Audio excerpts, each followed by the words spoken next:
Greeting the room, Lin Qiu introduces himself and says he is here to offer some constructive feedback. He points out that he noticed several critical mistakes in their current beast breeding methods. The researchers instantly push back, demanding to know who he is, and reminding him that they are all top experts. They scoff at what a mere college student could possibly know. They tell him to stop talking nonsense, pointing out their years of extensive research. Lin Qiu immediately demands silence, reprimanding the crowd for making such a chaotic scene. Does he have any way to make them believe him? Lin Qiu agrees that mere words will not convince them, so he plans to prove their errors through a live demonstration. He requests a storm giant eagle, asking if anyone would be willing to lend him one for a quick test. He guarantees that the beast will not suffer any harm, promising that the results will actually benefit everyone. All these spirit beasts are precious, so they cannot let him mess around. Lin Qiu realizes his team does not know the kid yet, making them highly unlikely to cooperate. Lin Qiu offers to bring in his own storm giant eagle first. The researchers gasp in shock, warning their leader that this is a bad idea. Lin Qiu shrugs it off, trusting the kid just as an assistant announces that Little Cutie has arrived. Lin Qiu asks if his storm giant eagle is really named Little Cutie. Lin Qiu proudly confirms it, leaving Lin Qiu momentarily speechless at the bizarre contrast. One researcher begs the platoon leader to think this through. It took immense effort for Little Cutie to reach peak gold rank. Lin Qiu requests a healer assistant, some alcohol anesthetic, and a surgical scalpel. Luckily, those two are healers, and the rest of the tools are ready. The healer reluctantly steps forward, begging the leader not to force him into this. If anything happens to Little Cutie, we will not take any responsibility. Lin Qiu gently pats Little Cutie on the head, using his taming skill to analyze the beast's condition. Recognizing a blockage in its head, he realizes a gentle massage on this specific spot will calm it down. As the giant eagle happily coos, Lin Qiu watches in absolute shock at how obedient his beast is acting. Lin Qiu calmly tells the beast to slowly lie down. Lin Qiu nearly tears up, amazed that his proud beast obediently lay down for this kid. Lin Qiu signals his assistant that it is time to step up and help. As Lin Qiu positions himself, the nervous researcher quickly hands over the requested anesthetic. Lin Qiu watches anxiously, wondering if the kid will actually be all right. Lam Sung looks up. No matter how talented he is still just a student, so use anesthesia this time. Lam Thu says pour the hot water around its belly. Lam Sung panics, damn it. Are you planning to boil my little cutie? Phew, turns out it was just plucking. With the feathers cleared, the researcher hands over the scalpel, asking if he really wants to use a knife. Lam Thu says, Chief Instructor, if you choose to trust me, I definitely will not let you down. All right, I trust you, Lam Sung says, hand the knife over to him. Lam Thu picks up the knife. I am starting the surgery now. It is indeed full of fat, so he orders the assistant to help him cut it off. Lam Thu shouts that now is the time to use the recovery skill, and the healer promises to handle it. Lam Thu steps down, and Lam Sung immediately asks why he had to cut off Little Cutie's fat. Lam Thu explains that a storm giant eagle does not need that much fat. Has your giant eagle still not laid any eggs after all this time? This fat is the main culprit, so once it is removed, the eagle will grow stronger and finally lay healthy chicks. Then why does the storm giant eagle have so much fat on its body? You are asking me. Isn't it because you keep feeding it nothing but pork? Feed it beef and mutton from now on, as that fat will actually be easily digested. Lam Sung wonders beef and mutton. We should check on Little Cutie first, because if this does not work, I am coming for you. Thum Ting runs over to take a look, just as Little Cutie opens its eyes and panics. Screech! Where is my snow-white feathers? But everyone else is just relieved that Little Cutie is finally awake. It flies around unsteadily, crying out that it does not look cute anymore. Lam Sung realizes Little Cutie is undergoing a second awakening, growing to 15 meters tall and breaking through to platinum rank. Lam Thu says, Chief Instructor, the little guy wants to take you flying. Really? You can actually understand the language of spirit beasts. That is absolutely incredible.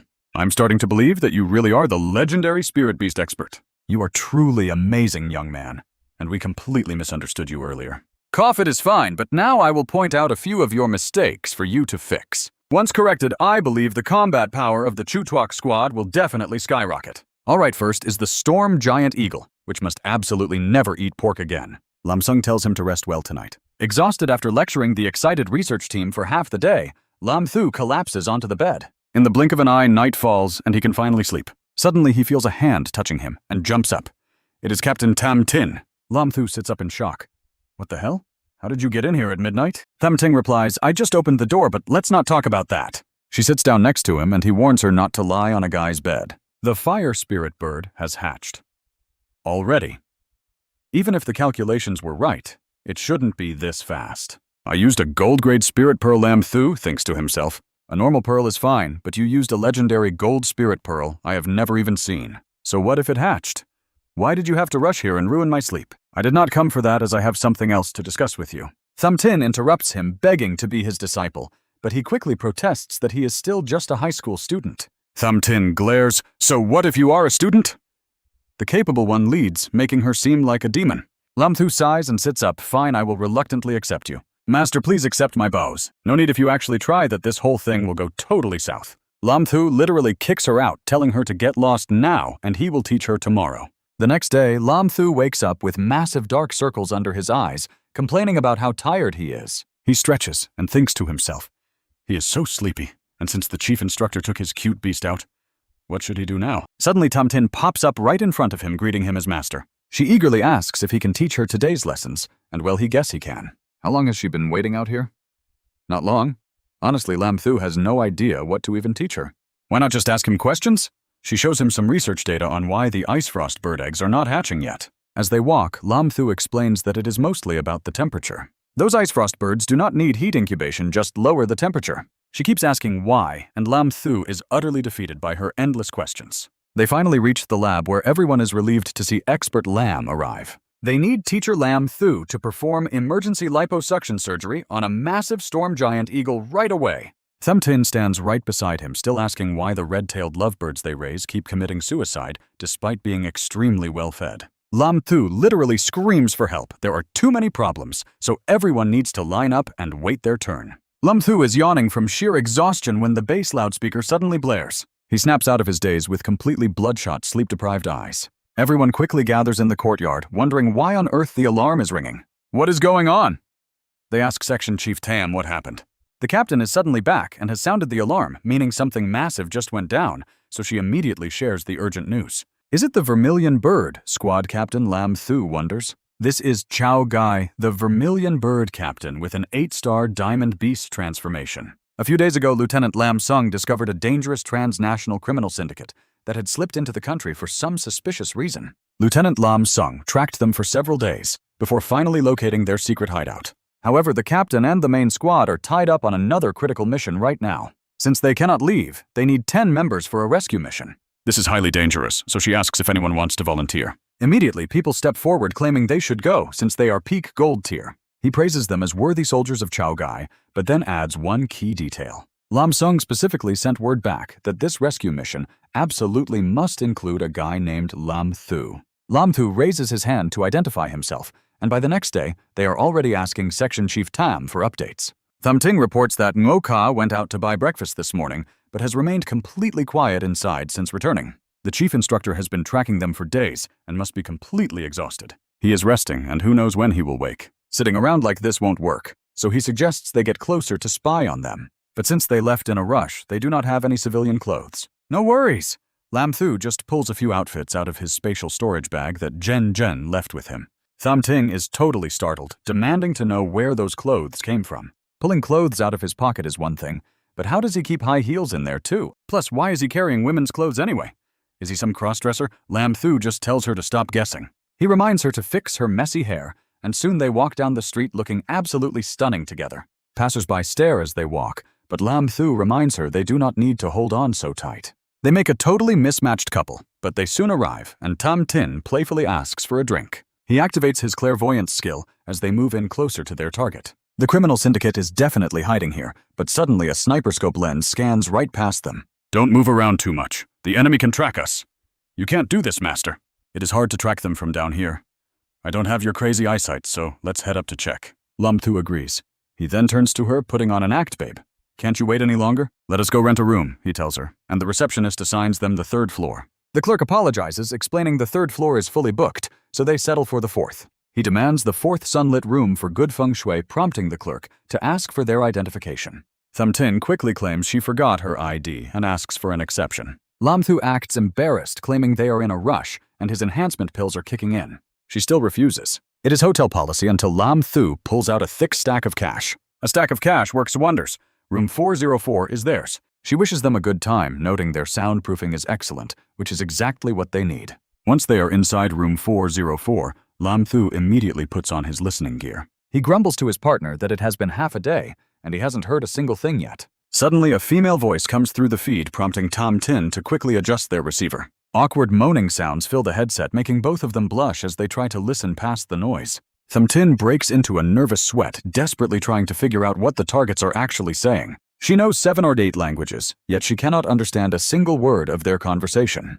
Lam Qiu whispers, "I can actually understand them." He silently thanks his luck for pulling that language mastery skill earlier. Impressed, Tom Tin asks him what exactly they are talking about. Lam Qiu explains they are speaking Fulani and quickly summarizes 3 main points from their conversation. First, they did not come to Huaxia on their own accord, but were hired by someone else. Second, their goal is to meet up and receive a shipment. Their mission is to smuggle it out of the country. Third, they must prepare for any sudden contingencies. They have prepared massive amounts of explosives. If they are not stopped quickly, the consequences will be absolutely devastating. I need to report this immediately. These brutal mercenaries are not the main threat. It seems someone is trying to stir up serious trouble in Huaxia. Tom Tin whispers they are taking a call. Did they get the item? Good, it will be delivered in one day, right? We will smuggle it out. Rest up today, boys. Once the cargo arrives tomorrow and we ship it out, we will be set for life with more money than we can spend. Understood. Meanwhile, Tom Tin eagerly asks him what else he managed to overhear. Lam Qiu tells her that their plan is moving forward, and the cargo arrives tomorrow. Suddenly, Lam Qiu's phone rings. It is the commander calling to report some bad news. Did something happen? The commander admits they fell for a diversion, and the asset was stolen. Land Vehicle Driving Mastery, Rank E. It grants him complete proficiency with all ground vehicles. The system even suggests he can drive armored tanks now along with E-rank vehicle repair. This skill allows him to master repair techniques for any type of land transportation. Then E-rank electric welding. Lam Qiu is furious. He has been pulling nothing but E-rank skills for 10 straight days. Where is his luck? Why are all these rewards lately so completely useless? The system responds that the host was previously too overpowered, so the lottery system is adjusting for balance. He realizes vocal mimicry allows him to replicate any sound in the world with absolute precision. The system congratulates the host on unlocking the E-rank vocal mimicry skill for sound replication. What on earth is this crap even good for? Wait, maybe it actually has a use. He contacts the platoon leader asking him if they have any idea where the mercenaries are placing those bombs. I'm pretty sure they'll carry it on them for self-defense. That makes things easy, then I have a plan. So let's see what the platoon leader thinks. Lam Sung tells him to spit it out, so Lam Qiu suggests solving it from the root. Tom Tin asks what that means. Simple. I'll just burn down the hotel. What are you, crazy? But Lam Sheng gives him the green light. Platoon leader, you already know what my ability is. Once the hotel is on fire given the chaos, they definitely won't try to move the weapons outside since it would attract too much attention. Then the platoon leader can send some guys disguised as police to escort Banker and his crew out under the guise of protecting international guests. I'm certain they won't refuse because they know there are active bombs inside the hotel.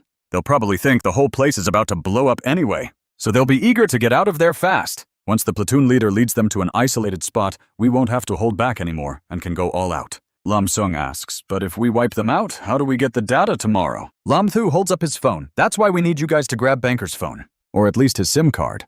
But what do we even need his phone for? With his phone, I can easily impersonate Banker and lure the middleman out tomorrow. But how can you guarantee that? By mimicking his voice. Lam Zhong frowns. This is no joking matter. The mastermind behind this knows exactly what Banker sounds like. Lam Tu replies, as long as I have his phone, I can mimic his voice perfectly to bait them. We'll definitely secure the documents and make it back safely. Tham Ting looks at him with pure admiration, as expected of my master. Is there anything you can't do? Spirit beasts, multiple languages, and voice mimicry. Lam Sung ponders if you can really mimic voices, then this plan might actually work. But Lam Thu, are you absolutely sure you can disarm all those bombs before they detonate? I guarantee I'll disarm them in an instant, Lam Thu promises, and Lam Zhong realizes they have no better options. He agrees, all right, all squads listen to my command. We strike at 8 p.m. sharp. Everyone acknowledges. Meanwhile, inside room 404 of the Kit Hotel, Lam Thu and Tom Tin wait in a corner. Since there is still plenty of time before the operation, he starts getting drowsy. Tom Tin asks what all that noise downstairs is. Sounds like they've been playing cards all afternoon. And they are playing cards while speaking Fulani. Tom Tin notes seeing her master look pretty exhausted. Why don't you get some rest? All right, he replies, putting on his headphones to sleep as he listens. He ends up leaning right onto Tom Tin. Wait, master, please don't. He suddenly bolts awake. What am I doing? He realizes he was literally resting right against Tom Tin's chest. Master, you are awake? Yeah, damn it. It was just a dream caused by those noisy jerks downstairs. Tham Ting tells him, since you are awake, let's get ready to move. It is almost time. Why didn't you wake me? Thumting smiles. It has only been a few minutes, and I wanted you to rest a bit longer. He grins to himself. His disciple is finally looking out for him. Good girl. They grab their transceivers, waiting for the platoon leader's signal to strike. Ready, go. Suddenly, the fire erupts. Attention on the 3rd floor. Don't panic. Cover your faces with wet towels and head down the stairs. Wait, what is going on? Did we get exposed? No, the hotel seems to be on fire. What do we do? Smoke is pouring into their room. How did a fire start? There are active bombs all over this place. Everyone, follow me downstairs. Leader, what about those bombs? Leave them. Are you planning to carry them out on your back? But won't we lose everything? Stop talking and just run. Let's go. He flashes a sinister smile as he presses the timer button on the bomb. Art is an explosion while people outside desperately fight the fire. As 3 men rush out, Lam Thu reports they are clear. Our people will use the excuse of escorting the foreigners to lead them to the vehicles. Everything is going exactly according to plan. The fire esper in the squad purposely avoided the 3rd floor during the defense, so someone could quickly handle the bombs. Lam Thu says, "Great, we are making our move too." Captain, you can put your mind at ease. Up on the 3rd floor, inside Banker's room, Tom Tin reports that they found it. The bombs are all in their room. Lam Thu takes a quick look and picks one up. He asks Tom Tin if she knows how to defuse it, but she says she only cares about spiritual beasts. When she asks why he is wondering, Lam Thu replies that they started a countdown with only 3 minutes left. What my dear disciple, think of something fast. Looking at the crowd still gathered downstairs, Tom Tin sighs. What can I even do here? 3 minutes is way too short, so how about we just go to heaven together? Wait, ascending to heaven actually sounds pretty good. Master, did you actually find a way? System 9527 reports that because the host broke through to silver rank, the current operating range for the Anywhere Gate has expanded to 50 meters. He double-checks the 50-meter range of the Anywhere Gate, knowing this will guarantee their safety. Lam Thu grabs her hand and asks, "Disciple, do you want to watch some fireworks?" She gasps in surprise. On the roof, she praises her master for getting them up here so quickly. He quickly calculates gravity at 9.8 meters per second squared his current spiritual energy and the portal cooldowns. He calculates the best moment to act is exactly 15.37 seconds. Excluding all the unpredictable variables, the maximum acceptable window is 17 seconds. Lam Thu instructs her, in a moment, you need to use every ounce of your strength to throw me into the sky. Thamting is confused. Throwing you up is easy, but is that safe? No problem with 20 seconds left. Tom Tin spins him like a fan. She launches Lam Thu straight up into the air. He realizes he completely underestimated Tom Tin's sheer physical power because he is flying incredibly fast. But on the bright side, this gets him much higher and faster, which actually works out perfectly. With 10 seconds to go, he prepares the Anywhere Gate, planning to open it right as he starts slowing down to keep climbing. As the perfect moment arrives, he activates the Anywhere Gate. "Go Fire Dragon!" he yells as he tosses it in. Instantly, the bomb teleports over 50 meters away, turning into a beautiful burst of fireworks in the night sky. Tham Tin admires the beautiful fireworks while Lam Thu screams for her to catch him. Looking down, he realizes he totally forgot to account for the blast shockwave. The blast wave is driving his falling speed to twice as fast as normal. At this rate, catching him will be nearly impossible, but suddenly Tom Tin leaps straight off the roof to grab her master. She snatches Lam Thu by his ankle while firmly clinging onto the edge of the rooftop. Tham Tin pulls him back up to safety, leaving Lam Thu groaning in absolute pain. Lam Thu pants, "Luckily, my dear disciple successfully saved her master. I am truly grateful." Blushing, Lam Thu looks at Tom Tin and stammers that he needs to recover his spiritual energy before tracking down the K-View mercenary group. Daring to set off a C4 bomb here means those bastards have absolutely no respect for our country. Tham Tin beams with excitement. "Master, you moved so fast back there. You look totally fine. Your physical state is so strong." Lam Thu coughs and frowns, admitting that his spiritual energy is entirely depleted and needs some serious recovery time. Seeing his state, she stands up and suggests that using spiritual beads is the absolute best way to restore energy. Tham Tin puffs out her cheeks proudly. "Here is a gold-tier spirit pearl for you. Looking at it just annoys me. One day I will take you into Lin Qiu and bring back a whole bag of gold-tier spirit pearls." Lam Thu asks in confusion. Gold-tier spirit pearls. Channeling power into his hand, he asks if she really measures gold-tier spirit pearls by the bag. "If there is ever a chance, you absolutely must take me there." Once done, Lam Thu looks at his hand in awe. "Charging complete. Now let us crush that K-Vi mercenary group together." Meanwhile, the rest of the team is already executing their set plan. A green-haired guy watches the explosions and mutters that this is the exact sound. "I absolutely love this noise," but the annoyed guy sitting next to him tells him to shut up. Why did the bomb go off, he wonders. Did they not say they could stop the blast? Are Lam Thu and Tom Tin all right? The town must be facing heavy casualties by now. "This job on our end needs to wrap up quickly." Frowning, he turns to ask the officer where exactly they are headed. The driver turns back and apologizes, mentioning a minor incident occurred up ahead. "We had to handle it without telling you, but we will reach our destination very soon." Hearing this, he immediately turns to the guy next to him and warns him that something feels highly off. "Get ready to fight." He speaks in the Fulani language, and the other man responds with the exact same dialect. "Understood, we have arrived, and the rest of our crew must be ready to strike." Lam Sung thinks to himself that their time is up, suddenly swinging his hand backward to strike. The man sitting in the middle screams in horror. These guys are not normal police officers. The sniper Bak Bu Dong gets his head slammed hard against the seat. Kicking the car door open, Lam Shung rushes out only to find a massive fire blazing. Frowning in panic, he realizes that despite fighting alongside his allies, the enemy only lost their least threatening combat asset. A brutal, chaotic battle is raging all around. A girl rushes over to warn the commander that something feels seriously wrong. Toxic gas has filled the area, and it seems they have already been poisoned. She cannot even trigger her healing spiritual energy anymore. This is Matt Lee, a peak gold tier healer and crucial member of the Chutuok squad. Lam Sung gasps in disbelief when a figure suddenly emerges, mocking his title as commander. "I wonder which squad you even belong to. My superpower is using poison. I knew you guys were trouble, so I laced the path with toxins beforehand." Crossing his arms, the man from the car boasts that anyone with lower cultivation is doomed, and even stronger experts will feel the poison. "Unfortunately for you, I have just triggered the toxic spread." Clenching his fists tightly, Lam Shung realizes this deadly toxin is already gnawing away inside his own body. The symptoms are showing even faster and more violently in the other squad members. Could this be the place they all fall today? Standing right behind him is Duong Pham, another elite member of the Chu Tuok squad. The black-haired enemy steps closer mockingly, asking how he should address the esteemed commander. Lam Sung stands tall, stating he never hides his identity. He is the commander of Chu Tuok squad Lam Sung, prompting the enemy to smirk at the name. "Actually, I know quite a few things about you, like exactly how you got that scar on your face." Startled, Lam Shung demands to know where that man is hiding. Activating his rhinoceros beast form, the black-haired foe sneers that knowing this now is completely useless. "You are about to die here anyway," and with that, his massive beast form charges forward to attack. Lam Sung is quick to unleash his own power. A rock-solid spiritual technique, the Earth-Blessing Stone Charm.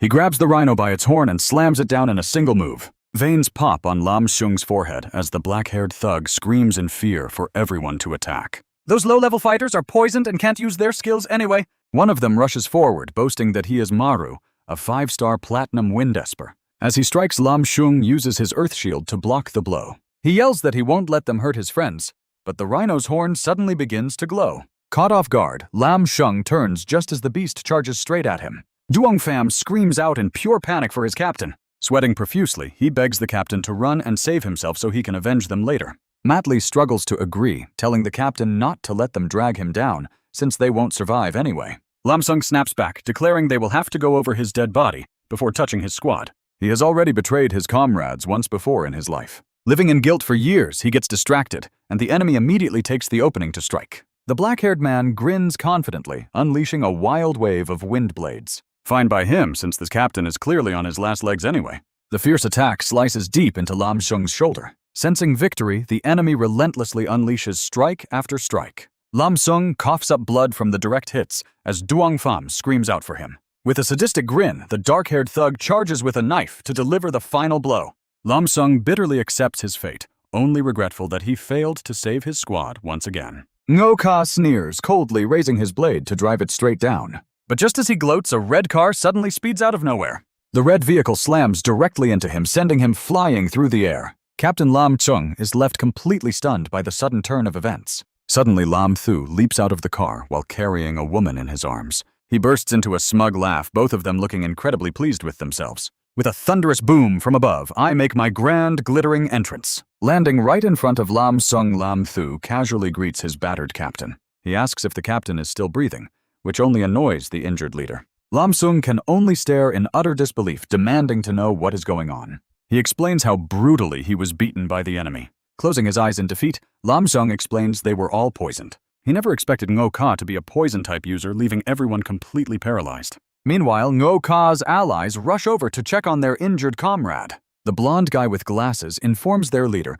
that Ngo Ka took a serious hit from that car. Furious, the leader barks orders to Mimiko and Fulani. He tells her to heal Ngo Ka quickly while ordering the rest to attack. That's when Lam Thu steps forward, raising a hand to halt the oncoming enemies. Speaking fluent Fulani, he calmly tells them to wait while he gets ready. The enemy faction is stunned to hear him speak their native language. Their jaws drop in sheer disbelief as they process what just happened. They wonder how this random kid can understand and speak their dialect so perfectly. But they quickly shake off the shock and snap back to reality. The captain immediately points toward Lam Thu's group and orders his men to attack. Don't listen to him, charge! Meanwhile, Tam Tin steps forward, unleashing her demon transformation. Ngo Ka's allies freeze on the spot, their faces twisted in absolute shock.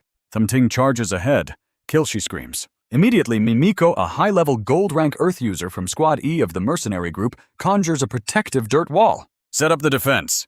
The terrified glasses-wearing blonde teammate screams out. Unleashing that much aura at only Gold 9-star is just a death wish, he sneers. But against all expectations, the heavy earth wall Mimiko built cannot slow Tam Tin down. She glides effortlessly right through the dirt barrier, raising her razor-sharp claws. With a single flash, Tam Tin slices clean through Mimiko's arm, leaving him screaming in agonizing pain. The blonde with glasses watches in absolute horror, stammering if this is truly the power of a Gold 9-star.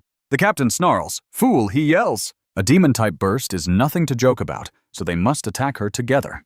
With that, both of them charge forward to jump into the fight against Tam Tin. As the battle heats up, Lam Thu watches from the sidelines, realizing this fight won't end anytime soon. Suddenly, Mat Li begins to stir and wake up right behind him. Hearing her cough, Lam Thu quickly rushes over to Mat Li's side. Still looking incredibly weak, she barely manages to whisper out Lam Thu's name. The poison has already spread deep inside them, and they won't last much longer without help. Lam Thu rubs his chin in deep thought, realizing he almost forgot that everyone is currently poisoned. Standing up abruptly, Lam Thu grabs Mat Li's hand with a serious face, knowing he must act fast. This sudden move catches Mat Li completely off guard. Blushing, she looks at Lam Thu kneeling before her and stammers to ask what he is doing. Suddenly, Ms. Duyen gasps out in pain. Lam Thu reassures her, telling them to hold on, while he quickly treats the poison. Looking at Mat Li, Lam Thu lets out a quiet sigh of relief. Fortunately, he previously unlocked master medical skills and bought some common medicines and acupuncture needles. After checking her pulse,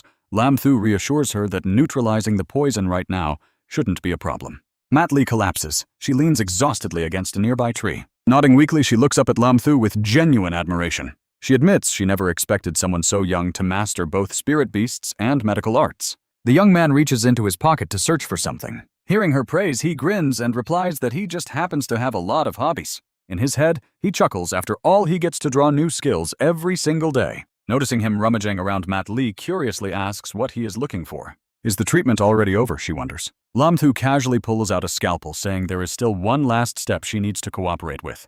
Talk about a terrifying twist. Her eyes widen and her jaw drops in absolute shock at his words. Her surprise quickly turns to cold sweat as she wonders why on earth he is holding a blade. Getting poisoned shouldn't require surgery, but she is completely paralyzed from the acupuncture. Lam Thu notices her absolute panic. He calmly tells her to relax, because this will only take a brief second. But as she stares at his intensely serious face, holding the scalpel, Mat Li lets out a loud scream. With lightning-fast precision, he makes his move, leaving Mat Li groaning as she clutches her arm. Dark, tainted black blood immediately begins to flow out of her wound. Mat Li touches her head, completely shocked. The dizziness is totally gone, and her spirit chi is flowing smoothly again. Seeing Mat Li fully recovered, Lam Thu lets out a warm, happy smile. The poison will definitely be completely cleared from your system in no time. With pure admiration, she places a hand on his shoulder and begs classmate Lam to quickly perform acupuncture on the others. Hearing her say that, Lam Thu's expression suddenly shifts. He looks at Mat Li with confusion and asks if she is a healing-type healer. Why can't you cure poison? Utterly embarrassed, she admits she was so blown away by his incredible medical skills that she totally forgot her own powers, promising to get to work right away. Meanwhile, over in another corner, someone else is also casting a healing spell. Miko is treating the unconscious Ngo Ka, who suddenly snaps his eyes open and struggles to sit up, asking how long he was out. What is the situation now? Suddenly, Ngo Ka glances over at Lam Thu and his group. Panicking instantly, he screams out, wondering how on earth those guys are still completely fine. Staring at Mat Li, casting healing magic on Lam Shung, he shrieks in disbelief, demanding to know how their healer can suddenly neutralize poison. Just how did she manage to cure her own toxin? He immediately turns toward the guild leader and the blonde guy with glasses who are currently battling Tam Tin and yells out, "Even the boss is losing this fight. This is really bad." Ngo Ka places his hands on the ground to cast a spell. He screams that they must release more poison or else they will all end up dead right here. The scheming Ngo Ka thinks to himself that since they carry the antidote, they have zero fear of the toxins. Even if you manage to cure it, it is totally useless, because I will just release the poison again. Suddenly, as if sensing something in the air, Tum Tin abruptly halts her relentless assault. The blonde guy with glasses watches in surprise and screams for Miko to give them backup. The guild leader yells out in agreement. Ngoka is doing great. Once we get this brat poisoned, she won't stand a single chance against us. Suddenly, Ngoka's ally breaks out in a cold sweat, pointing off in a direction while trembling with fear. Wait, look over there. To everyone's shock, Tum Tin is drawing all the poison directly into her own body, wearing a blissfully happy expression, as she calls it absolutely delicious. Everyone watches this insane spectacle in absolute horror. Ngoka watches in sheer panic. What is going on here? Is she actually immune to poison? It turns out, Tum Tin has just unlocked a new weapon power, the Nether Ghost Claw. With poison effects added to her attacks, she slowly steps forward with a menacing look. Hand it over, she demands. Ngoka watches her creep closer, looking exactly like a terrifying demon. Trembling with pure terror, he frantically wonders what he should do now. My spiritual energy won't hold out much longer. Please don't come any closer. In an instant, Tum Tin swings her hand, sending him flying into the air. She mutters in a spine-chilling voice that she still wants to eat more. Witnessing this terrifying scene, the guild leader's eyes bug out, and his jaw drops in utter disbelief. He realizes this demon class is absolutely broken, since she can actually convert toxic gas into her own power. Now Tum Tin is slowly and deliberately making her way toward the guild leader and the blonde guy. Terrified, the blonde guy stutters that she is heading straight their way. The guild leader panics and screams out in sheer terror. What? Before they can react, Tum Tin charges forward, leaving the two trembling thugs to hug each other and scream. In a flash, Tum Tin effortlessly finishes off every single one of them. Watching Tum Tin single-handedly wipe out the entire gang, Lam Sung turns completely pale and utterly speechless. Lin Qiu says in surprise that the outcome is basically decided, and Shen Xing is just dishing out one-sided violence. But contrary to the panicked expressions of those two, Molly actually looks completely thrilled. Once she transforms into a demon, she does not just lose her mind and attack blindly. On top of that, her damage absolutely explodes. Lin Qiu puts his hands in his pockets with a smile, noting that even a tank leader cannot survive this damage. It is only a matter of time before the enemy surrenders. These words from Lin Qiu make him close his eyes in deep thought. Then Lin Chong turns his head away, saying he needs to go report to the captain. When you clean up the scene, make sure to keep that dog Wu Ke alive, because I have questions for him. Molly immediately agrees, leaving Lin Qiu to wonder about the whole situation. Sister Molly, why does the platoon leader want to keep Wu Ke? Molly immediately explains that Wu Ke might know the whereabouts of the enemy their leader has been searching for. Hearing this, Lin Qiu cannot help but feel puzzled, wondering what kind of enemy she means. Molly puts her hand to her chin with a serious look, saying it all happened 8 years ago. Back then, right after Big Brother Lin reached gold rank, he was assigned a mission by superiors. He joined the mission alongside the platoon leader, at the time Wu Haiyuan. The mission was to escort a highly valuable item back, and countless enemies coveted that treasure. Platoon leader Wu led the squad to fight off multiple waves of enemy attacks, but on their way back, they were ambushed by a mysterious force. By then, platoon leader Wu and the other brothers were already covered in wounds, while the enemy had a diamond rank expert and several platinum rank fighters. Although platoon leader Wu was also at diamond rank, he was completely exhausted at the time and was simply no match for that opponent. In the end, except for Big Brother Lin, everyone else died a heroic death. Because they risked their lives to buy time, Big Brother Lin was able to escape and bring the item back. The scar on Big Brother Lin's face was actually left by that diamond rank powerhouse back then. He has always refused to let us heal it, saying it serves to keep himself alert. Big Brother Lin always saw himself as a mere soldier, constantly blaming himself, until Molly burst into tears, recalling his regrets. If only I had died back then, it would have been so much better. Saying this, Molly begins to tremble, insisting that none of them look at it that way. He is the hero who completed the mission. She continues with a heavy sigh. I believe platoon leader Wu Haiyuan also made a painful choice in letting Big Brother Lin escape. Looking up at the sky, she snaps her fingers, noting that sometimes the survivor suffers the most. Hearing all of this, Lin Qiu cannot help but agree completely with Molly. That is true. Seeing the platoon leader's reaction, it is clear he never let it go. Right after saying that, Lin Qiu puts his hand to his head, deep in thought. But after so many years, who knows how powerful that diamond rank enemy has become by now? Suddenly, Molly looks over at Shen Xing tearing those enemies apart and gasps in panic, calling out to team leader Shen. Right now, Shen Xing is standing over them, stepping ruthlessly on their fallen bodies. She slaughters them all in a cold rage, her expression completely icy. Lin Qiu says in absolute shock. Shen Xing's state is rather strange, and it turns out she has just broken through to platinum. Seeing this, Lin Qiu smiles happily, announcing Shen Xing's breakthrough while platoon leader Lin Chong questions him. Really? Can a demon system user actually maintain their sanity after breaking through to platinum rank? With a dark look, Tom Tin points at the remaining 3 survivors and asks how the platoon leader wants to handle them. She even offers to finish them off right now. Hearing her threat, 2 of the captives fall to their knees in absolute terror, crying and begging for their lives. A speechless Lam Sung tells her to take them in for interrogation, but says he has some questions first. He immediately asks them in a cold voice, "Do any of you know where the scar on my face came from?" Looking completely confused, they speak in Fulani, desperately repeating that they do not understand a single word. Lam Thu translates, asking if they know the origin of the scar on the platoon leader's face. He warns that any lies will lead to their immediate execution. Hearing the question, the 2 panic and stammer again in Fulani. They beg for mercy, claiming they know nothing, so Lam Thu translates their answer for Lam Sung. With no answers from the captives, the girl anxiously points to Ngo Ka, who is still sprawled on the ground. She explains that he is infected with a mixed demonic toxin, and she has no way to cure him. Hearing this, Lam Sung's expression darkens as he speaks with a grim tone. It looks like they must get the answers directly from Ngo Ka. Suddenly, Tom Tin licks her lips and offers to handle the job of waking him up.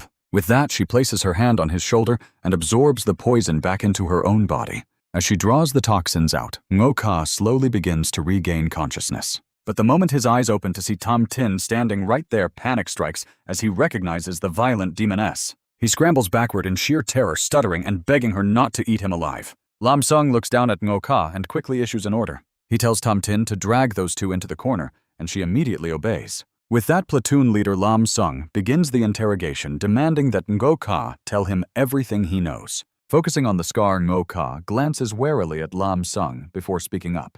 He looks down to avoid that piercing, icy stare and mutters that once he talks, he will lose his leverage. He asks if they really think he is that stupid, understanding his fear.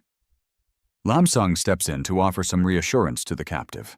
He promises that since they spared Yi and Mikoto, they will spare him as well. But Ngo Ka remains highly skeptical, questioning if they think he is a fool. He points out that unlike the others, he committed heavy crimes back in China, so they would never let him go. Lam Sung glares back and demands to know what it will take to get him to talk. Frowning, Ngo Ka lays down his terms, demanding that the entire squad swear a formal oath. They must vow not to attack him. After he reveals the info, Lam Sung looks at him with deep skepticism and asks a simple question. "Aren't you afraid we will just break our promise later?" But the captive actually trusts them, saying he knows they value rules and oaths enough to guard them with their lives. Accepting this, Lam Sung raises 3 fingers to the sky and swears with absolute seriousness. "Fine, I swear. Every member of the Zhuke squad present right here will not touch you once you speak, or the Zhuke squad will face absolute doom. Does that work for you?" Ngo Ka instantly relaxes, letting out a smirk, as he remarks that he cannot believe the leader actually swore. He struggles to stand up with a grimace, admitting that although he is no good guy, he will absolutely stick to his word once it is given. "The man who scarred your face is Capella, an American special agent and a berserk ability user. I do not know his current power, but when we met, he was already at the peak of diamond rank." Lam Sung frowns, demanding to know how he found out about this. Ngo Ka explains that he knows one of his underlings named Sapari, who spilled the beans after getting totally wasted one night. Lam Sung rests his chin in his hand, realizing that the man is likely telling the truth. After all, as every single clue he gathered over the years points straight to Capella, they just lacked evidence. Making up his mind, Lam Sung looks up and waves his hand, telling him to leave. Ngo Ka sneers, mocking how incredibly rigid these military guys are. He adds that they will probably face severe punishment once they get back. Furious, Lam Sung snaps at him to scram immediately before he loses his temper. Ngo Ka laughs mockingly, asking if it is really worth dying for someone who has been dead for years.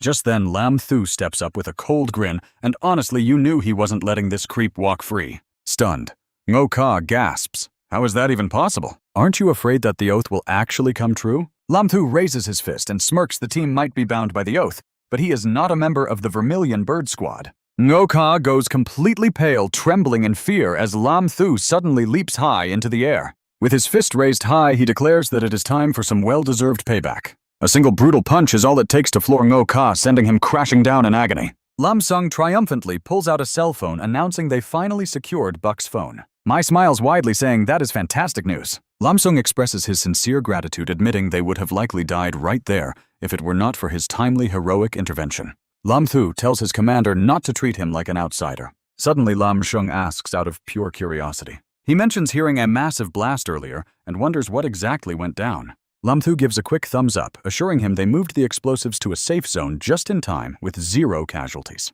Those sick beasts actually set a bomb timer right before making their escape.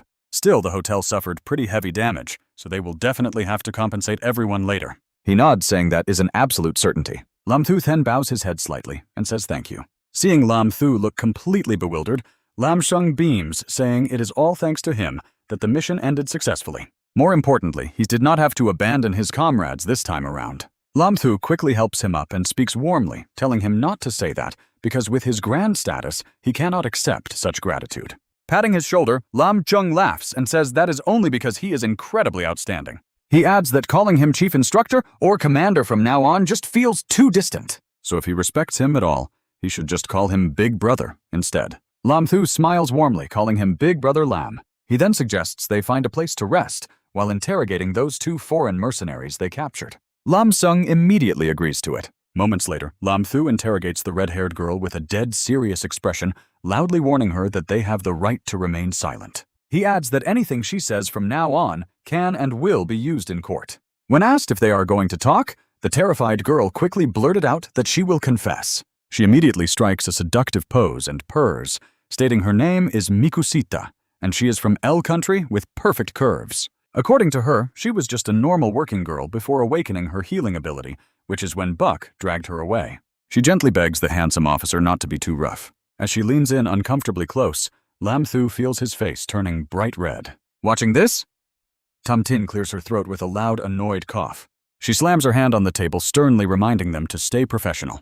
Lam Thu nervously says, "Right, you have warned Miko, now I will start the real interrogation. If I catch her hiding anything, I will use some torture to get her to speak." Yes, I promise to answer honestly. Lam Thu picks up his pen to take notes and asks who hired them for this mission. Miko says she is not sure, but she has seen the client before. Some guy from Country M talked to the boss saying he was from there, but the details were too faint to hear. Lam Thu writes down the answer intently and follows up by asking, "Country M." "Good," he says. "Now, do you know who your contact person is?" Miko replies that she knows him, but has never seen him, only that his alias is the Great Master. Lam Thu frowns in deep thought, realizing that only someone with incredibly high status could access such top-secret documents. He continues the interrogation, asking how much reward they were offered this time. Miko answers that Bak told her the payout was $100 million. Hearing this, Lam Thu is so shocked that he snaps his pen, gaping in disbelief as he stutters. How much he stutters, and Miko calmly confirms it is $100 million. Lam Thu stands up and demands to know how the payment was made. Miko replies that they received $3 million upfront, with the rest to be wired to their mercenary account upon completion.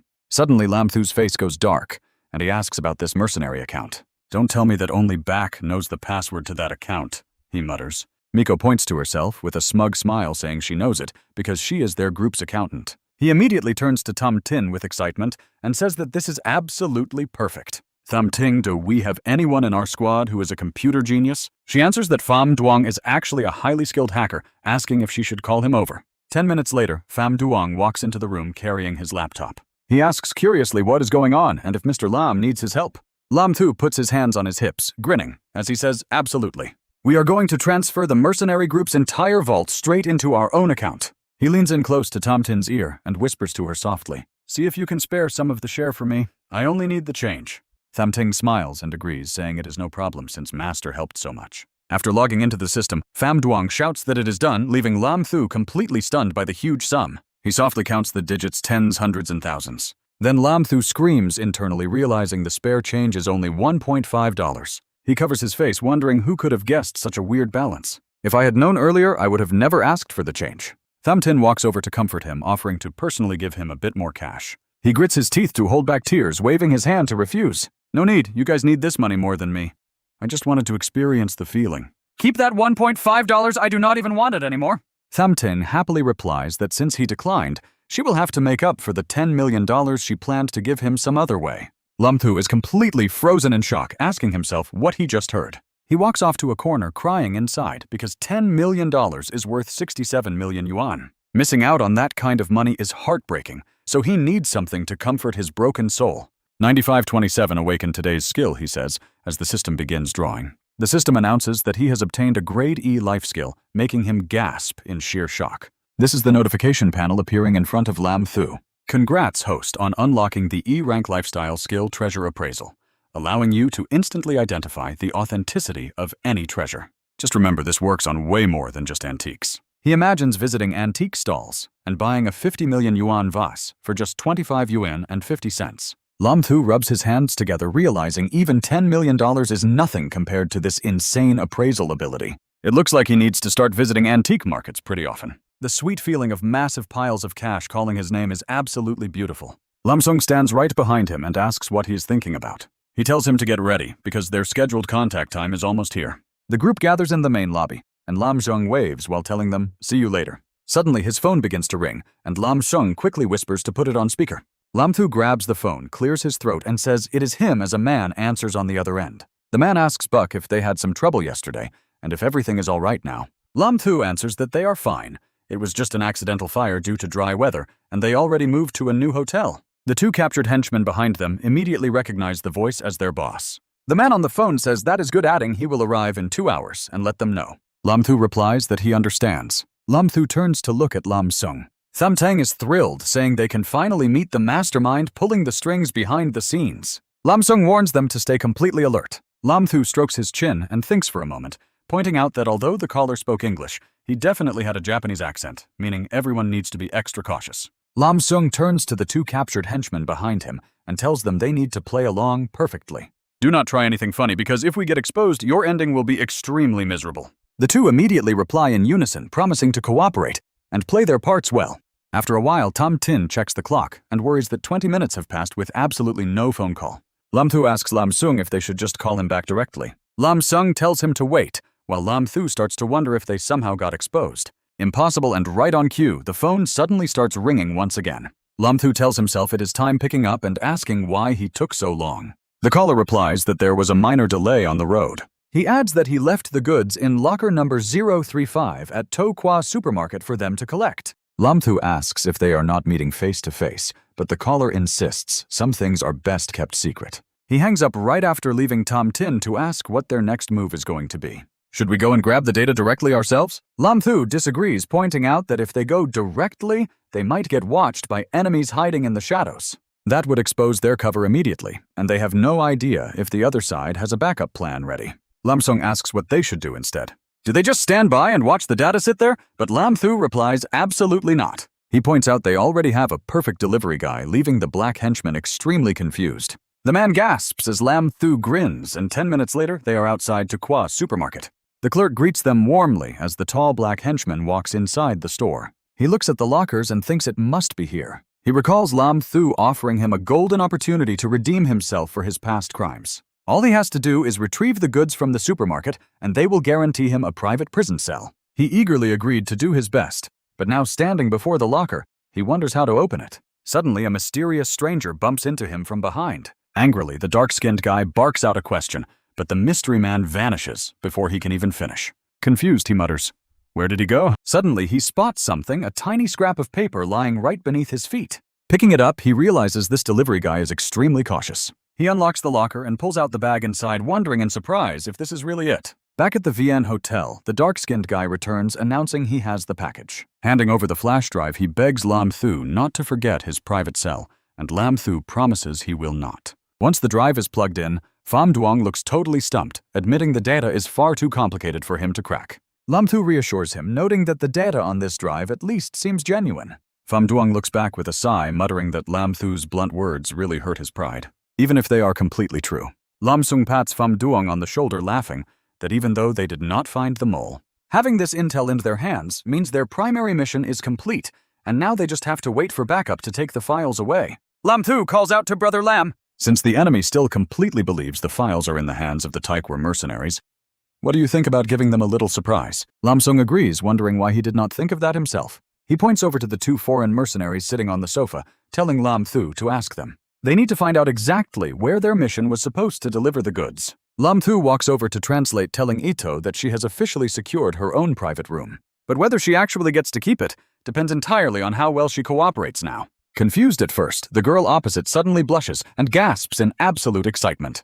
She wants a private room too, and is willing to do absolutely anything. Seeing her get carried away, Lam Thu quickly cuts her off, telling her to put her clothes back on. He explains he only wants to know where they were supposed to deliver the goods once they had them. Surprised, she wonders if that is really all he wanted. Send to coastal Chao City. A contact is waiting with coordinates in the phone. Lam Sung grins, declaring it is time to make them hurt, while Lam Thu silently strokes his chin, lost in thought. Frowning, he calculates that if they disrupt the trade like this, the 70 million reward for the Taekwar squad is basically gone. Lam Thu grabs the phone, got it. Lam Sung points out that the phone belongs to Buck, asking what on earth he is planning to do. Lam Thu gestures to quiet down because he suddenly has a very bold idea. The call connects, and a voice on the other end asks if the goods are finally in their hands. They demand it be delivered to the designated location immediately, while Lam Thu simply smiles. He replies that he did not call to talk about, that demanding they transfer all the reward money first.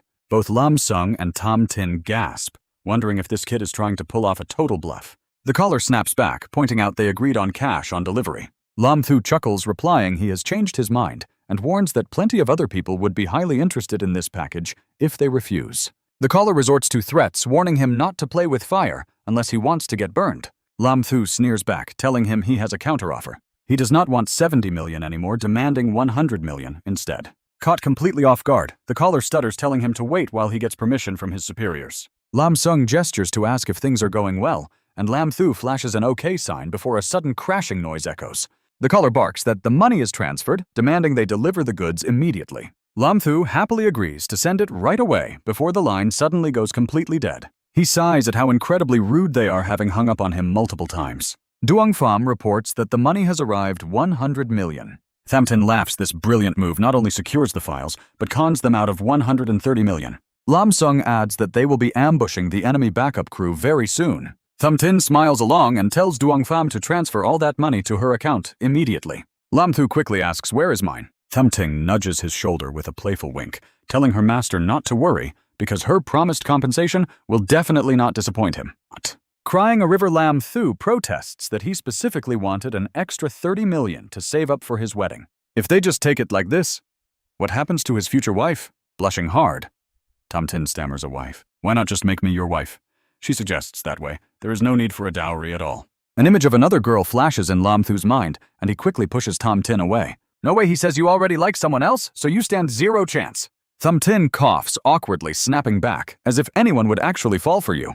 "Rest assured, your upcoming compensation will definitely be no less than 30 million. Lam Thu grins. "Really? Then I will be waiting for my payout." A few hours later, backup arrives with helicopters filling the sky as a powerful figure steps onto the ground. The three of them stare in awe. That is Mo Dong-do, one of the three supreme powerhouses. Lam Sung politely asks Elder Du why an esteemed senior like him would come here in person. Tham Tin whispers to Lam Thu, introducing him as the ultimate idol of every single soldier in the army. Mo Dong-do is widely known as the fierce tiger of the military, one of our country's three supreme powerhouses, leaving Lam Thu highly impressed by his sheer presence. Mo Dong-do crosses his arms and looks at him, praising him for doing a pretty spectacular job this time. Suddenly, Lam Sung steps in front of Lam Thu, quickly telling Elder Du that he praises them far too much. Lam Sung insists he cannot take credit for this operation. Puzzled, Mo Dong-do demands to know what he means, prompting Lam Sung to explain.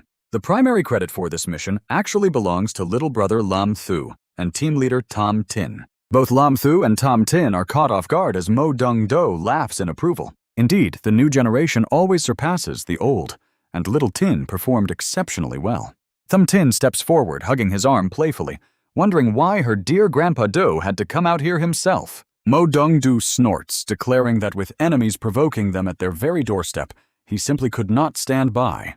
This time, not just him, but the other two supreme powerhouses are also out destroying the traitors. When these fools dare to commit crimes here, not a single one of them gets to escape. Mo Dong-do suddenly remembers to ask who this Lam Thu they just mentioned actually is. How have I never heard of him? Tham Tin points him out immediately, promising Grandpa Du that she will explain everything. Lam Thu can only stand there helplessly as Tam Tin explains the entire mission in detail, leaving Mo Dong-do thoroughly amazed by his brilliant performance. Then Tam Tin points to Lam Thu, again proudly revealing to Grandpa Du that he is actually her master. The old man is absolutely shocked to hear that little Tin took a mere freshman as her master. Mo Dong-do rubs his chin thoughtfully, saying he needs a moment to sort out this relationship first. If he is your master, that means he technically counts as your respected senior. Right now, Lam Thu is the teacher, while Tam Tin is the disciple. He folds his arms, concluding that based on seniority, Lam Thu should basically count as his own grandnephew. Excellent, from this day forward, you are officially my oldest grandnephew. Lam Thu is completely speechless. Is it really that casual? Did he not even bother to think this through? Lam Thu bows deeply, declaring that his new granduncle is highly respected, and he is truly blessed. Mo Dong-do chuckles and says he likes the kid. His thick skin really reminds him of his younger self. Suddenly, his phone starts buzzing, and Mo Dong-do quickly answers the call. Hello, old Tam. How is girl teen great? Is everything all right on your end? Lam Sung whispers to Lam Thu that the person on the phone is likely Elder Tam, who happens to be Tam Tin's grandfather. He is also an incredibly powerful Supreme Class expert. During this operation, he personally helped wipe out the backup forces of Chao Hai. Suddenly, Mo Dong-do raises his voice in absolute shock. He continues, noting that the entire enemy force has been wiped out, including 2 true martial and several diamond ranks. Excellent. Honestly, the enemy's grand plan to steal the spiritual weapons research is completely dead in the water now. Lam Thu and Lam Sung cheer together, shouting that this is absolutely amazing. Lam Sung pulls out a memory card explaining that this contains the exact data the enemies tried to steal. Mo Dong-tan praises them, saying well done. Looking at the USB, Mo Dong-do softly mutters to himself, calling old Truong their peer from the same era. He recalls that Truong's talent was once absolutely equal to his own. If he had focused solely on awakening his abilities, Huaxia might have had 4 supreme experts by now. Trung Hung and the 3 supreme experts knew each other since youth, but everything changed after he broke through to the gold rank. Trung Hung decided to abandon his cultivation, choosing to dedicate his entire life to researching spirit weapons instead. Mo Dong-do closes his eyes and whispers that his old friend can rest easy because his research is finally safe. Turning back, he tells the old man that he will be heading out first. He wants to reveal Truong Hong's life's work as soon as possible, showcasing their nation's supreme power to the world. And get this, even though the mission succeeded, a traitor is still lurking in the shadows. They must move quickly to expose whichever wolf chose to betray them. With those final words, Mo Dong-do boards his helicopter and takes off. Watching the helicopter fly away, Lam Thu looks up, knowing that Ao and Mimiko were taken by Mo Dong-do to see if they could yield any fresh clues.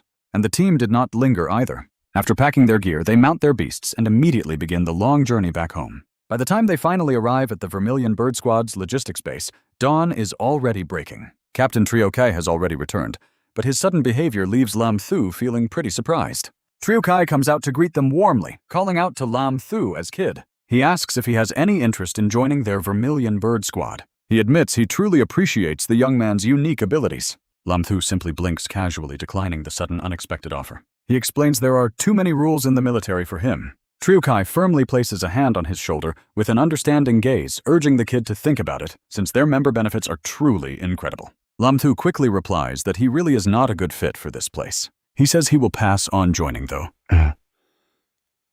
Though he definitely won't reject a nice bonus. Trio Kai nods, giving a big thumbs up while telling him to relax. He has already requested rewards from the higher-ups, aiming to secure a first-class merit award for him. Rubbing his hands together, Lam Thu grins and asks if they can offer something a bit more practical. Flipping his attitude instantly, Trio Kai angrily points at him, snapping that the kid knows absolutely nothing. He asks if he knows what a first-class merit means to a soldier, proudly declaring it is the ultimate honor. Lam Thu sighs with disappointment, muttering that he is not actually a soldier, just a simple student. Trio Kai scoffs, muttering that the kid really has no ambition whatsoever. Stepping in front of Lam Thu to defend him, Tam Tin tells the captain she actually knows of one reward that would fit him perfectly. Intrigued, Trio Kai asks Unit Leader Tam to share her idea with them. It is actually the ultimate sacred treasure of our squad. Chao Gai frowns upon hearing this, claiming it is not a good idea. Sure, it is their ultimate treasure, but it has not hatched in years. They do not even know if it is still alive. Shen Xing replies that keeping it is useless, and they would have to give him $30 million instead. Chao Gai immediately agrees. True, even though they know it is extraordinary, it is useless to them if it never hatches. Lin Qiu cannot stand watching them debate anymore, so he finally speaks up. Can you two please stop discussing this right in front of my face? Giving me a useless item, I would much rather take the $30 million. Chao Gai replies that the money is better off in their hands to maximize its ultimate potential. He tells Shen Xing to go and fetch their ultimate squad treasure right away. Lin Qiu helplessly watches Shen Xing walk away, shouting that he has not even agreed yet. She turns around with the playful wink, telling her master to stay calm. It is absolutely an incredible treasure, and her way of compensating him for everything. Lin Qiu stares at the egg on the table, confused if this is actually his compensation. Shenxing stands nearby and reiterates that it is the sacred treasure of their Vermilion Bird Squad. This revelation completely catches Lin Qiu off guard, asking if it is just some beast egg. Shenxing innocently admits they have no idea what it is, as it never hatched or registered. Suddenly, his system panel pops up and screams in shock. Wait, dragons actually exist in this world. Lin Qiu is completely dumbfounded. He asks System 9527 if this is a dragon egg, and it immediately confirms. Culturally and logically speaking, such a legendary creature should not exist in this current world. Lin Qiu wonders if it is the majestic soaring dragon from their country's ancient mythology. The system confirms, scoffing, that Western dragons are just mutated lizards unworthy of the true dragon title. Lin Qiu rubs his chin, deeply lost in thought, before asking another very logical question. Doesn't this mean this little guy must have parents somewhere? System 9527 snaps back that it is an obvious yes. However, they are dead. Otherwise, the system would have easily sensed their massive auras. Staring at the dragon egg, Lin Qiu secretly rejoices that he has hit the ultimate jackpot, planning to use this beast as his personal mount. But System 9527 immediately pours cold water on his dreams. Dragon eggs are incredibly hard to hatch, so he is on his own. Lin Qiu begins calculating, remembering his previous egg hatching skill. The method is simple, but it is going to cost a fortune. What a blunder! If only he knew dragons actually existed here. He would never have classified his hatching ability as a mere E-rank skill. Suddenly, Shenxing slaps the egg, which instantly startles Lin Qiu. She asks if staring at it for so long has revealed any secrets. Lin Qiu quickly pulls the egg closer, asking if she's not afraid of breaking the damn thing. Instead, Shenxing casually pulls out a pistol, claiming that if it could even be broken, she would have made fried rice out of it long ago, as even bullets cannot pierce this shell. To prove her point, she unleashes her aura and attacks the egg with sharp claws, but to no avail. Chao Gai pipes up, mentioning that their chief had studied this egg for several months, apparently because they could not discover any secrets from it. The chief lost his mind, transformed into a demon, and bashed the egg for a whole hour. Hearing that tragic history, Lin Qiu gently strokes the egg, feeling incredibly sorry for it. Shenxing coughs awkwardly and quickly dismisses it as ancient history. Master asks if he knows what kind of egg it is, and Lam Thu casually replies that he knows it is a dragon egg. Shocked by this, Trio Kai tightly grabs Lam Thu by his arm. Thum Tin blurts out in disbelief, questioning if it is truly the legendary flying beast of myth. Lam Thu casually looks at him and confirms it is true. Regretful Trio Kai asks if it is too late, prompting Lam Thu to set a quick condition. For $30 million right now, I will let you keep the egg. Trio Kai is stunned by his reaction, wondering how he could give up such an egg so easily. Thum Tin guesses that hatching this beast must be a nearly impossible chore. Lam Thu holds up two fingers, declaring that is not true. Actually, hatching it is quite simple with enough spirit energy, and there are only two ways. Lam Thu breaks it down. First, a supreme tier powerhouse could feed it spirit energy every single day, which would take about 10 years to hatch. Or they could use spirit pearls to speed it up, requiring only 2 supreme tier pearls to hatch it instantly. Hearing this, Thum Tin waves his hand in disbelief. What supreme powerhouse would be bored enough to waste their energy on this for 10 years? Trio Kai agrees, noting that supreme tier spirit beasts are practically impossible to hunt for their pearls. Sighing, Trio Kai explains that the Vermilion Bird Squad never takes back a gift they already gave. Patting his shoulder, he reassures Lam Thu that he should simply take the egg with him. Lam Thu happily accepts, thanking him for the legendary gift. Cradling the massive egg, Lam Thu admits to himself that he almost gave up on it. But riding a fully grown dragon into battle would be absolutely legendary. Besides, he still has time. If all else fails, he can simply hatch it using his own power later. Late that night, Lam Thu sits alone in his room, channeling spirit energy into the egg. He figures that a daily dose of energy might slowly accumulate and shave off some of that 10-year wait. But as the energy flows, he suddenly senses something very strange. His eyes and mouth begin to glow intensely as he successfully breaks through to the white 2-star rank. He exhales with a grin, another breakthrough. Reaching into his pocket, he searches for a specific item. He recalls that Thum Tin had previously gifted him a rare gold-tier spirit pearl. Looking at the egg, he wonders if he should absorb it himself or feed it to his pet.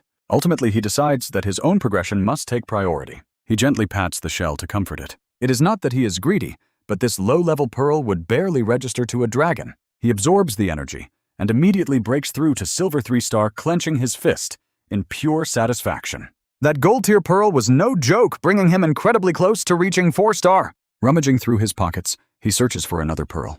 He is completely out of standard pearls, leaving him with only a few skill-based ones.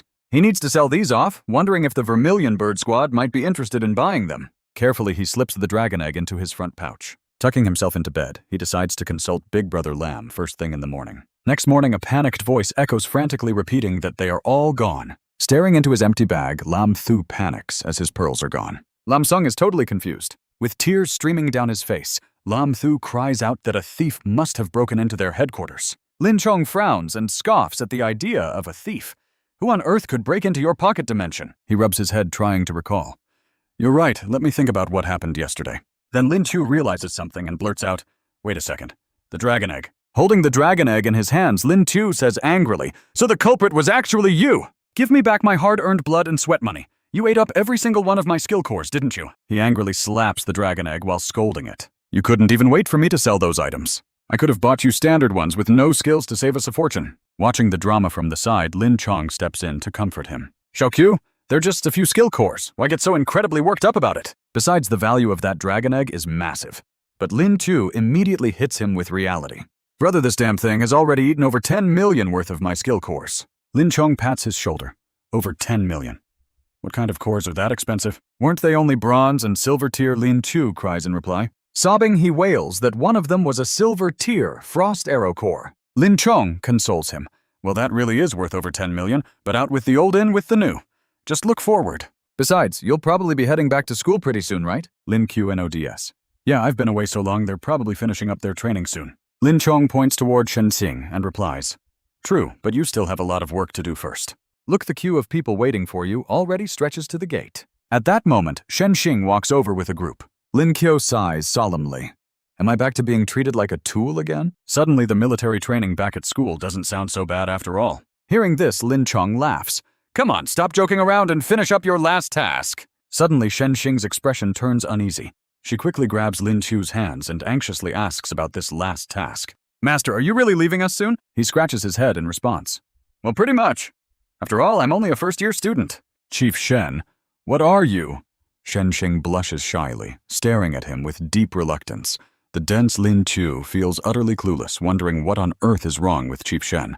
Shenxing grabs Lin Qiu's arm from behind and desperately pleads, you can't leave. If you leave, what are we supposed to do with our beast research? Lin Qiu breathes a sigh of relief. That totally startled me.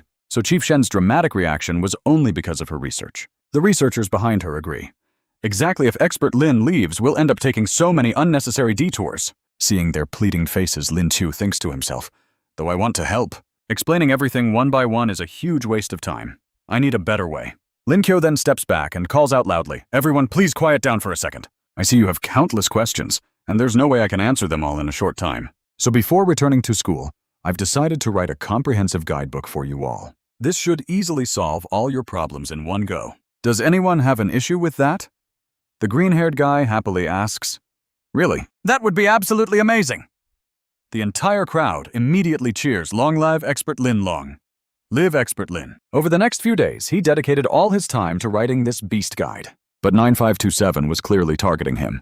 While Lin Qiu was trying to write, the system kept nagging him about beast care and grooming. Every time he neared completion, a new beast-related skill would awaken, constantly forcing him to groom or care for them. In the end, he still managed to finish writing this book. The logistics crew went into a copying frenzy, ensuring every member of the Zhuke squad got a handwritten copy. Late at night inside Lin Qiu's private lounge, he was packing his things while Shenxing stood silently off to the side. She finally broke the silence, asking her master if he really had to leave tomorrow. Lin Qiu nodded, confirming that classes would start right after military training wrapped up the next day. Master, she continued, looking deeply curious. Sometimes I'm just so curious about how you came to know so much. How could someone your age possess such an insane amount of knowledge? It is like these spirit beasts, you must have seen them all before, right? Lin Qiu looked slightly taken aback. Yeah, he replied, scratching his head with a playful grin. It is all because I had a great master. Your grandmaster, actually. His surname is Mei, and his name is Wangxi. Suddenly, Shenxing grabbed Lin Qiu's hand, asking if Mei Wangxi was even a real person. Is Grandmaster the one lying to you, or are you just playing with me? Avoiding her gaze, Lin Qiu chuckled and told his disciple she was overthinking why would he ever lie to her. After all, it is not like he was born with all this ancient knowledge. Realizing she would not get any more answers, Shenxing relented, saying she trusted him. She explained her main reason for coming tonight was to thank him, leaving Lin Qiu genuinely puzzled by her gratitude. Shenxing thanked him for doing so much for the entire Zhuke squad. Without his teachings, she noted that figuring out all this knowledge on their own would take decades.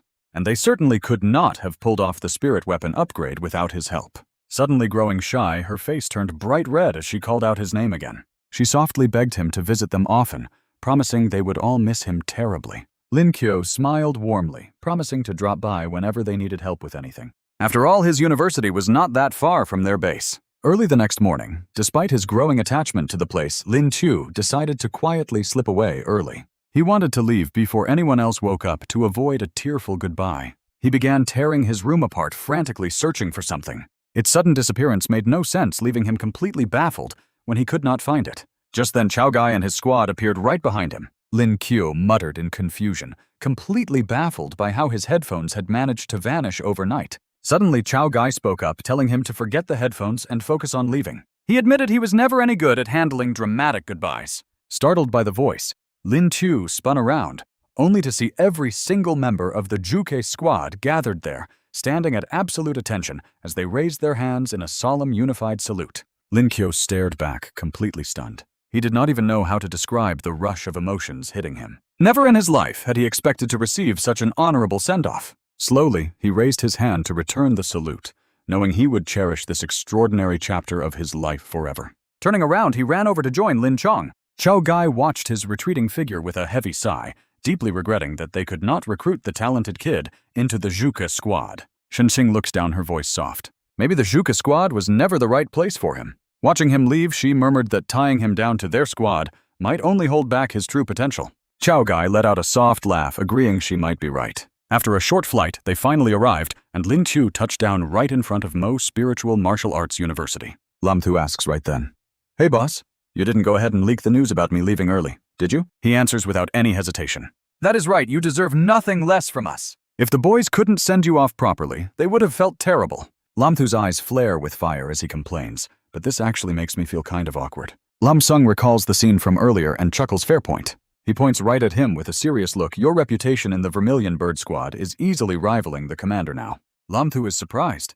Really, should I be proud of myself for that then? You absolutely have the right to be proud, Lam Sung points and asks. Want to join me at the instructor dorms to tell young Tan Min about everything that has happened recently? He immediately waves his hand no way. Lam Thu salutes and says, actually I would rather meet up with my classmates first.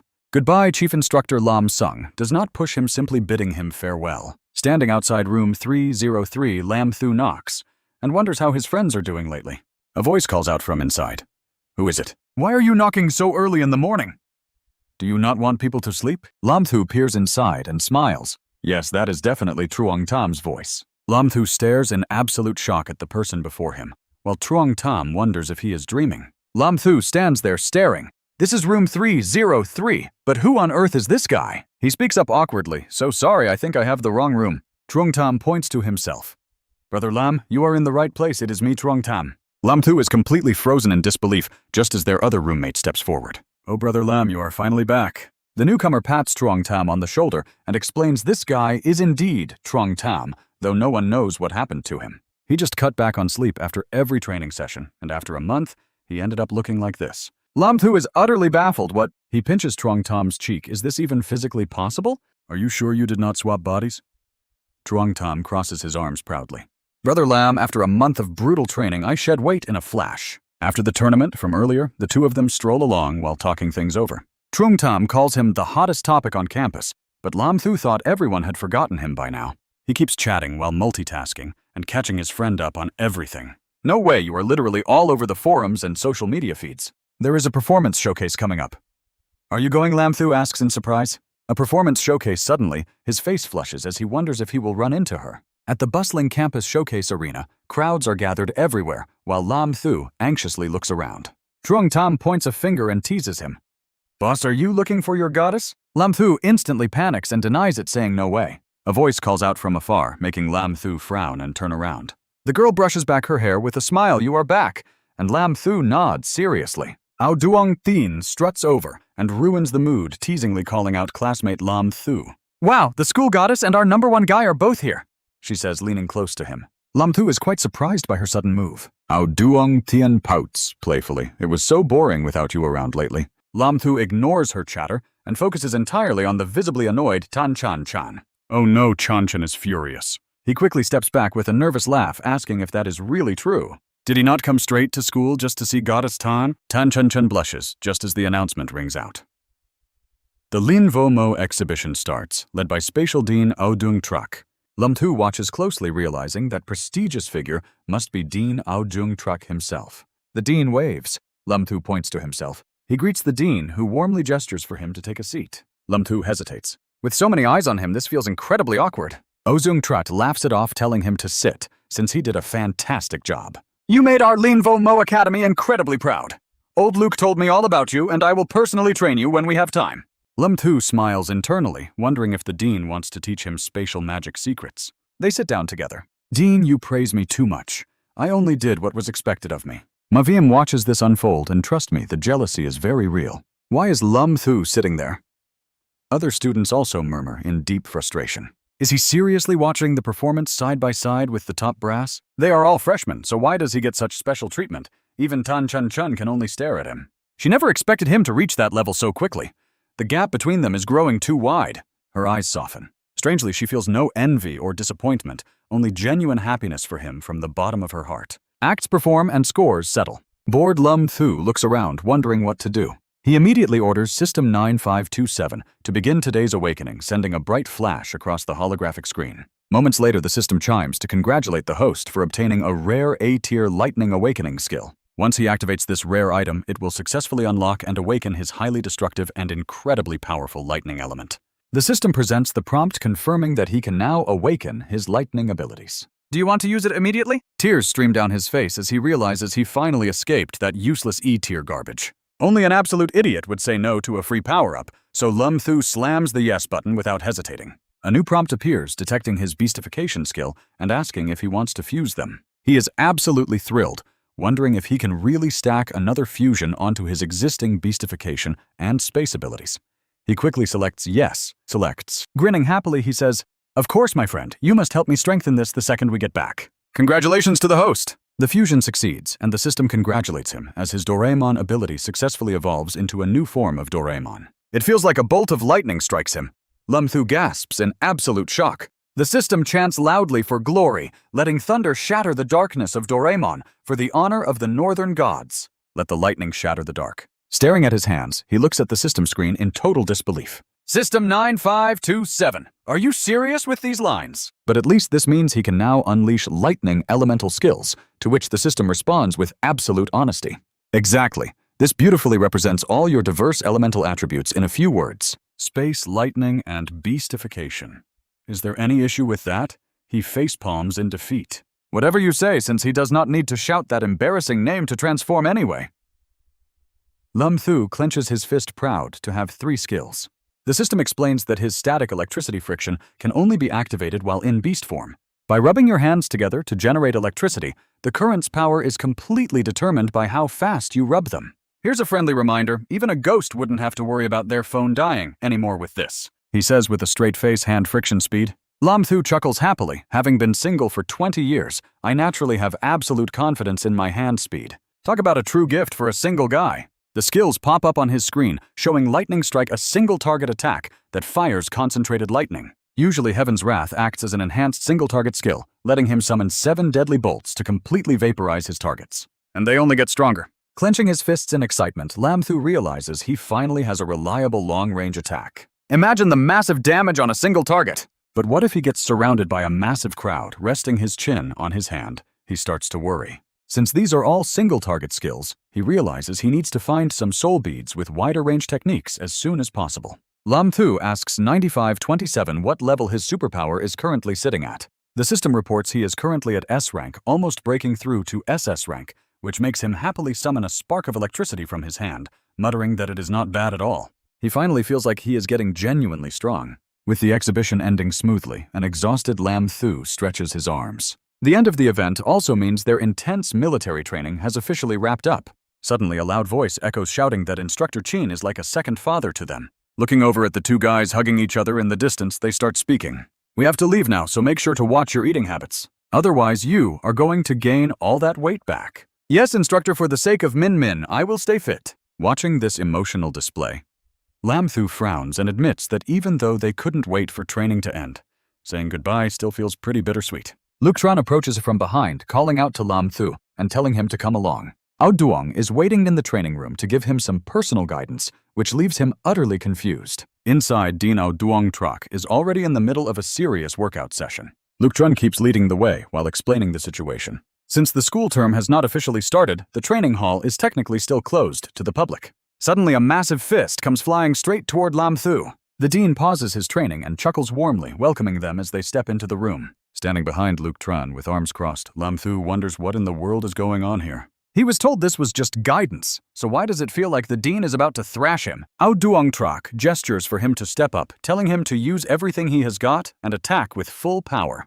Lam Thu gets incredibly nervous comparing this crazy situation to his old mentor. Do all these powerful old-timers love being this blunt and direct nowadays? He hesitates, but realizes there is no backing out, so he closes his eyes and reluctantly gets into a combat stance. He silently chants the spell, Kopeta Jifrisi, come on out. Suddenly, two cute rabbit ears pop out right on top of Lam Thu's head. Watching closely, Luke Tron can clearly see that this kid's raw, explosive power has grown significantly stronger compared to his previous level.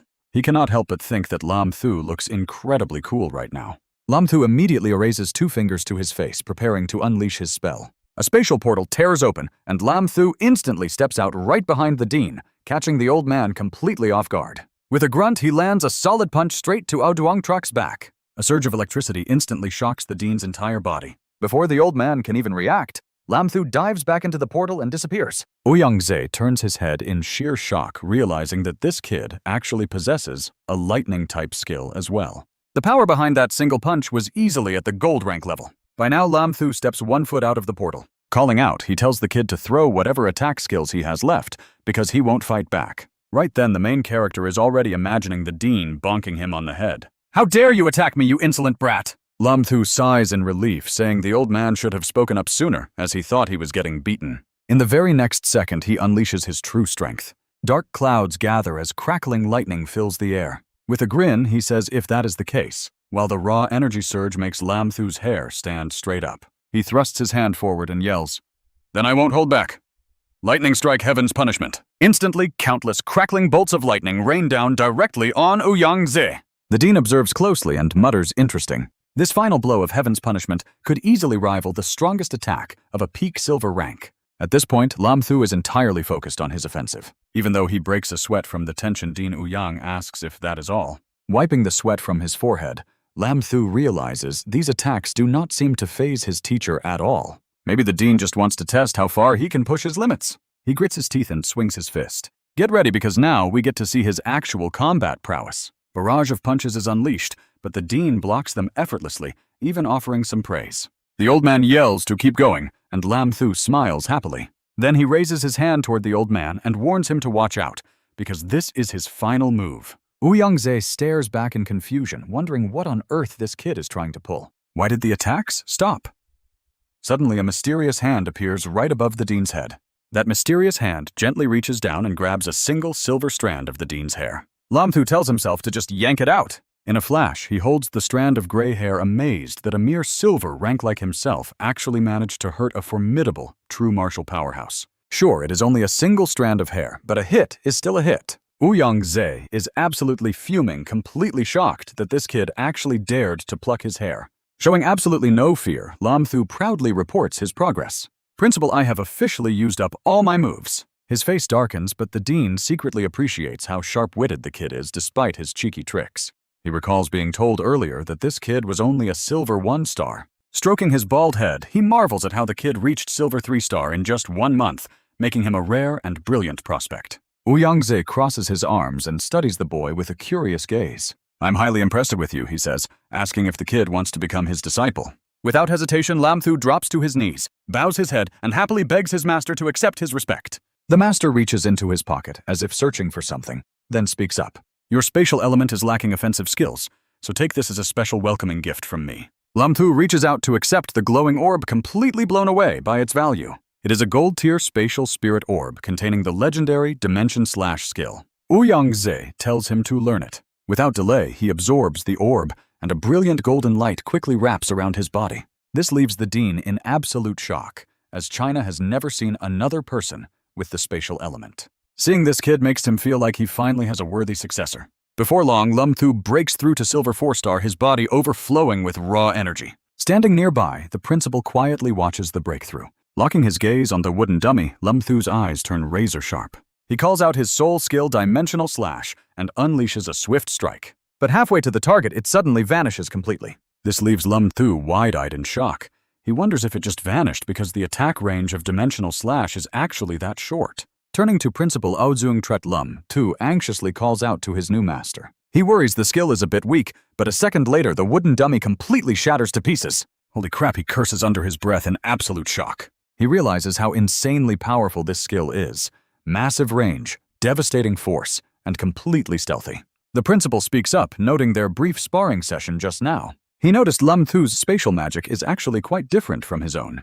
The master asks him to explain the exact mechanics of his spatial skills. Lin Qiu starts explaining his arsenal, detailing his 3 main spatial abilities and how the Anywhere Gate lets him teleport all over. The principal nods along, finally understanding how it all works. Then he asks if Lin Qiu has ever considered opening the Anywhere Gate in other locations. Lin Qiu replies that he normally only uses the gate for instant teleportation. Realizing what his master means, Lin Qiu smiles in pure excitement. If he opens the Anywhere Gate elsewhere to channel his soul skills, the tactical possibilities would be absolutely limitless. Impressed by his quick wit, the principal suggests he test out this theory right now. Lin Qiu confidently agrees to try. He knows that reaching Silver 4-star boosted his gate range from 50 meters to 70 meters, so he immediately prepares to unleash his next move. Focusing his mind, he commands the Anywhere Gate to open up right on cue. His Dimensional Slash shoots straight out of the open gate, triggering a massive earth-shaking explosion. Lin Qiu calmly declares his success, earning high praise from the principal. Looking at the massive crater left on the floor, Luke Tran praises the absolute beauty of this combo. Lin Qiu realizes that using the gate allows his Dimensional Slash to warp multiple times. It can even change directions, which is absolutely broken. He begins imagining just how incredibly useful this deadly combo will be in a real battle. A wide grin spreads across his face.